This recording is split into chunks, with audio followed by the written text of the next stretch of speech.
Bismillah, assalamualaikum warahmatullahi wabarakatuh.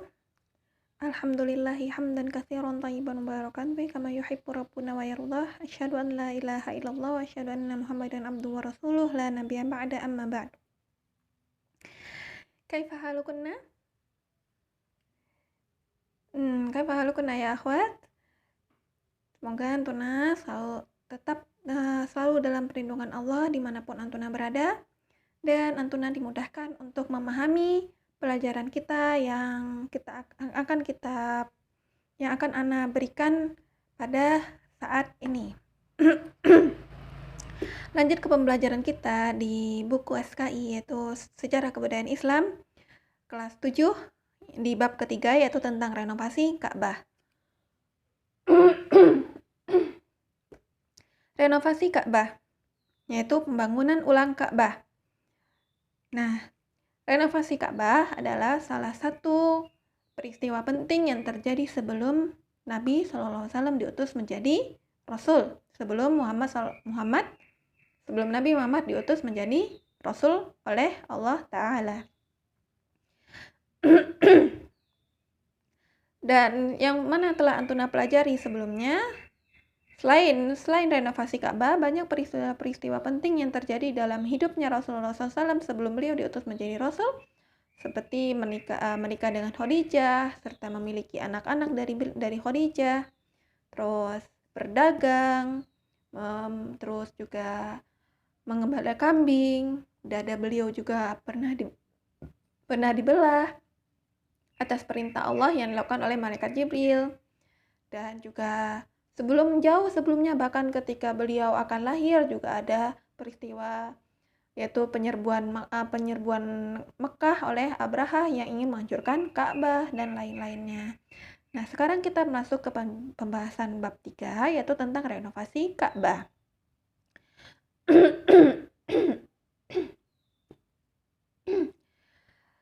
Renovasi Ka'bah ini terjadi ketika Nabi SAW berumur 35 tahun. Berarti 10 tahun setelah beliau menikahi Khadijah. Beliau menikahi Khadijah di umur 25 tahun. Dan berarti 5 tahun juga sebelum beliau diutus menjadi Rasul. Beliau diutus menjadi Rasul umur 40 tahun. Jadi 5 tahun sebelum beliau diutus menjadi Rasul, Ka'bah direnovasi. Nah, berarti ketika itu Rasulullah SAW telah menjadi seorang ayah, telah menjadi seorang suami ketika Ka'bah direnovasi. Dan apa sebab Ka'bah direnovasi? Sebabnya adalah banjir besar yang terjadi di Makkah sehingga meruntuhkan sebagian dinding Ka'bah. Begitu pula dinding yang udah rapuh tadi, akhir sisa banjir, malah akhirnya terjadi kebakaran juga. Nah, jadinya tuh dinding tersebut memang sudah rapuh ya, Jadi sebelum terjadinya banjir besar, terjadi kebakaran di Makkah, yang mana itu merapuhkan dinding-dinding Ka'bah. Dan setelah dinding Ka'bah tadi rapuh karena kebakaran, terjadi juga banjir besar yang mana akhirnya merobohkan sebagian dinding Ka'bah. Nah, karena hal-hal inilah, karena dengan kondisi Ka'bah yang seperti ini, akhirnya orang-orang Quraisy ini sepakat untuk merenovasi Ka'bah. Mereka sepakat untuk merenovasi Ka'bah. Dan salah satu kesepakatan mereka dalam merenovasi Ka'bah adalah memberikan harta-harta yang halal saja untuk membangun ulang Ka'bah. Jadi mereka tidak menerima harta yang berasal dari perbuatan maksiat, atau hasil jual beli dengan riba, atau hasil dari kezaliman seperti menipu, ataupun memeras, ataupun yang lainnya. Jadinya hanya harta yang halal saja. Jadi dengan jual beli yang halal, ya ketika itu mereka sudah tahu jual beli yang halal itu bagaimana, mereka tahu. Juga mereka tidak, misalnya barang-barang maksiat atau barang-barang yang tidak boleh dijual belikan, mereka juga tahu. Tapi walaupun mereka sudah sepakat untuk merenovasi ulang Ka'bah, tapi mereka takut untuk merobohkan sisa bangunan yang ada karena mereka takut dari azab Allah.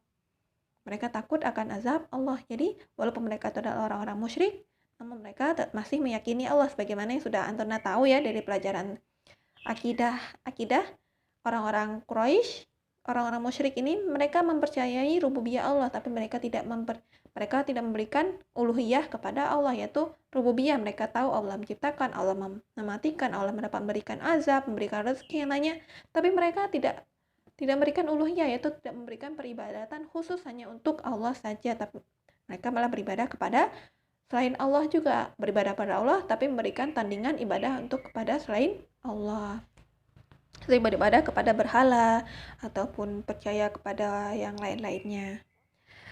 Nah, terus akhirnya datanglah Al-Walid bin Mughirah, di mana ialah yang merobohkan sisa bangunan Ka'bah sambil berkata, Allah tidak akan membinasakan orang-orang yang telah berbuat kebajikan, orang-orang yang selalu berbuat kebajikan. Kenapa? Kenapa Al-Walid bin Mughirah yakin akan hal ini? Karena mereka yakin niat mereka merobohkan sisa bangunan tersebut untuk memperbaiki Ka'bah yang telah mulai hancur. Jadi insya Allah mereka yakin Allah tidak akan menghinakan orang-orang yang ini, karena mereka melakukan hal ini untuk dalam hal kebaikan. Nah, untuk hal kebaikan. Nah, akhirnya setelah dinding Ka'bah dirobohkan, akhirnya mereka saling tolong membantu untuk merenovasi ulang Ka'bah. Dan ketika dinding-dinding ini dirobohkan, mereka tidak merobohkan pondasi-pondasi Ka'bah yang mana pondasi tersebut cikal bakal Ka'bah yang dibangun oleh Nabi Ibrahim alaihi salam. Nah, jadi walaupun itu mereka orang-orang musyrik, tapi mereka tidak pernah merubah bangunan Ka'bah sedikit pun. Mereka tidak merubah, tapi mereka hanya membangun ulang sesuai dengan yang dibangun oleh Nabi Ibrahim. Ya, dengan cara apa? Mereka tidak merobohkan pondasi-pondasi Ka'bah. Dan ketika renovasi Ka'bah, setiap kabilah mempunyai tugasnya masing-masing. Mungkin ada yang tugasnya membantu dalam hal untuk atapnya, ada lagi membantu hal dalam masalah tiangnya, ada lagi dalam hal-hal lainnya. Dan begitu pula Nabi SAW dan para paman beliau pun juga memiliki tugasnya masing-masing dalam membangun Ka'bah, dalam merenovasi Ka'bah. Dan untuk dalam hal misalnya konstruksinya, misalnya untuk menentukan bangunan apa, bahan apa yang terbaik, terus bagaimana peletakan batunya sehingga batu-batu ini tidak akan roboh lagi, itu mereka berikan amanat ini kepada salah seorang dari Romawi yang mana ia pun ahli dalam konstruksi bangunan, yaitu yang bernama Bakum. Dia adalah orang Romawi namun dia adalah ahli konstruksi. Jadi orang-orang Quraisy memberikan amanah kepadanya untuk dalam hal konstruksi seperti bahwa bahan-bahan yang bagus apa, terus peletakan batu yang bagus seperti apa sehingga bangunan tersebut akan kokoh. Nah, terus untuk itu dan ketika dalam renovasi Ka'bah tersebut orang-orang Quraisy kehabisan dana sehingga mereka menyisakan 6 hasta di bagian utara. Mereka kehabisan dana sehingga mereka tidak bisa menyempurnakan bangunan Ka'bah sebagaimana yang dibangun oleh Nabi Ibrahim. Jadi mereka tidak merubahnya ya. Mereka kehabisan dana sehingga mereka tidak dapat menyempurnakan renovasi Ka'bah dan menyisakan 6 hasta di bagian utaranya. Namun mereka membangun tembok pendek sebagai tanda bahwasannya tempat tersebut juga masih masuk dalam bangunan Ka'bah, dan tempat ini akan terkenal akhirnya dengan nama Al-Hijr atau Al-Hatim. Jadi tempat ini terkenal, ini tempat yang bagian utara Ka'bah nih, di sini dia. Ini ya. Ini disebut Al-Hijr atau Al-Hatim. Ini adalah termasuk dari bagian Ka'bah. Jadi kalau ada orang tawaf, dia harus tawaf di luar hijr ini, tidak boleh di dalam sini. Jadi dia tawaf di sini, di luar sini ya. Nah, dan ketika tahap Ka'bah akhirnya sudah selesai, ya, jadi solusi mereka karena mereka kehabisan dana dan mereka juga tidak ingin merubah bangunan Ka'bah sedikit pun, jadi mereka menempatkan batu di sini dengan tanda ini sebagai tanda bahwasannya ini adalah masih dalam bangunan Ka'bah dan diberikan nama dan akhirnya masyhur dengan nama Al-Hijr atau Al-Hatim. atau Hijr Ismail nantinya. Dan ketika tahap sudah selesai, akhirnya kan yang terakhir itu peletakan Hajar Aswad. Ini nih. Peletakan Hajar Aswad kembali di tempatnya. Dan akhirnya mereka berselisih nih. Karena Hajar Aswad ini adalah batu yang mulia. Batu yang dimuliakan. Nah, mereka berselisih selama berapa hari? Selama 4 atau 5 hari. Bahkan hampir terjadi pertumpahan darah atau terjadi perperangan karena perselisihan mereka ini. Siapa yang lebih berhak untuk meletakkan Hajar Aswad kembali ke tempatnya.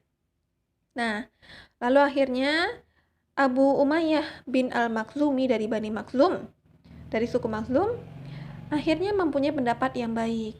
Dan juga Abu Umayyah Al-Makhzumi ini juga adalah orang yang dituakan di kalangan Quraisy. Dan dia menyarankan kepada kaumnya untuk menyerahkan urusan ini kepada orang yang pertama kali masuk melalui pintu Masjidil Haram yang di sini.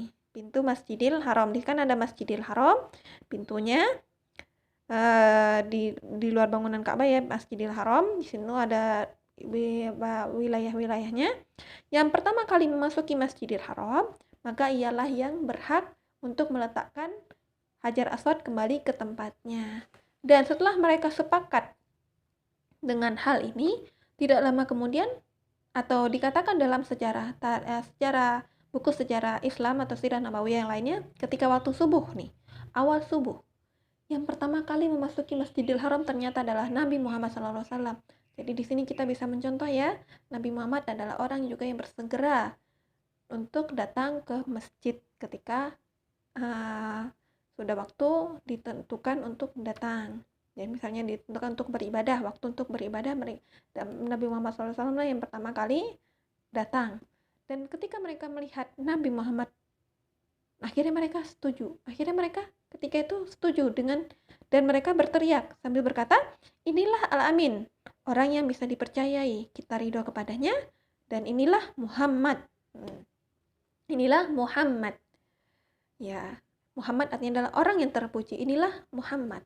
Nih, maksud di sini bisa dikatakan untuk nama Nabi sendiri dan juga pujian kepada Nabi SAW bahwasanya beliau adalah orang yang terpuji karena sikap beliau yaitu Al-Amin. Beliau itu adalah orang yang dipercaya karena kejujurannya. Dan ketika itu akhirnya mereka mendatangi Nabi Muhammad. Ketika itu Nabi Muhammad belum diutus menjadi Rasul ya. Mereka mendatanginya dan mereka menjelaskan duduk perkara yang mereka sepakati. Akhirnya Nabi Muhammad setuju. Nabi Muhammad meminta mereka menyediakan kain dan meletakkan Hajar Aswad di tengah kain tersebut. Misalnya nih kain, meletakkan Hajar Aswad di tengahnya. Dan meminta kepada setiap pemuka suku untuk memegang sisi-sisi kain tersebut. Sisi di sini, sisi sini, dan sini.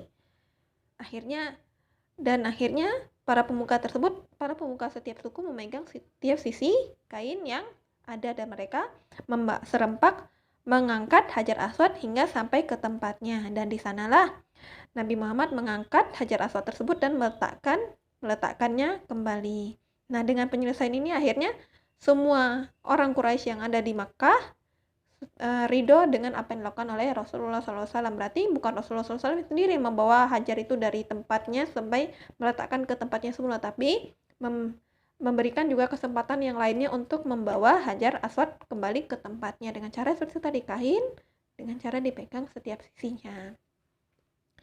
Nah, berikutnya Hajar Aswad tersebut diletakkan di atas ketinggian 1 meter, 1,5 meter dari permukaan tanah. Di tempat awalnya mulai tawaf, dimulainya tawaf. Berarti 1,5 meter di atas tanah. Dan meletakkan pintunya di 2 meter di atas permukaan tanah. Kenapa ditinggikan? Karena 2 meter berarti ya, ini pintu. Misalnya ini pintu. Nah, sebelum masuk ke pintu ini ada tanah, ada tiang, ada dinding 2 meter sampai menuju untuk ke pintu. Ditinggikan 2 meter di atas tanah pintu tersebut. Tujuannya supaya orang-orang tidak mudah untuk masuk ke dalam Ka'bah kecuali orang-orang yang diperbolehkan saja, dan juga untuk antisipasi berikutnya supaya kalau ada banjir air tidak masuk ke Ka'bah. Dan juga mereka juga membangun dinding Ka'bah kembali dengan tinggi 18 hasta atau 81 meter. Nah, mereka membangun kembali dindingnya 81 meter, berarti tinggi ya dinding Ka'bah itu. Dan juga mereka masang tiang pancang. Jadi karena dindingnya makin tinggi, jadi tiangnya sudah ada 6 tiang pancang di dalam Ka'bah dalam 2 baris. Jadi misalnya di sini 1 2 3, di 1 2 3. Nah, kemudian mereka juga memberikan atap yang ketinggiannya ada 15 hasta atau sekitar 675 cm atau 67,5 meter. 67,5 meter. Nah, ini yang mana sebelumnya Ka'bah itu tidak memiliki atap ataupun memiliki tiang. Jadi, karena mereka menambahkan tiang dan atap di Ka'bah, akhirnya bangunan Ka'bah semakin kuat, dan ketika ada air, tidak ada air yang masuk. Ketika hujan, tidak ada air yang masuk ke Ka'bah, dan ketika banjir juga tidak ada air yang merembes ke dalam Ka'bah karena dindingnya sudah ditinggikan dan juga pintunya juga ditinggikan. Nah, barakallahu fikum, cukup sekian. Kita akan lanjut ke pembahasan tentang mengenal bangunan-bangunan Ka'bah. Assalamualaikum warahmatullahi wabarakatuh.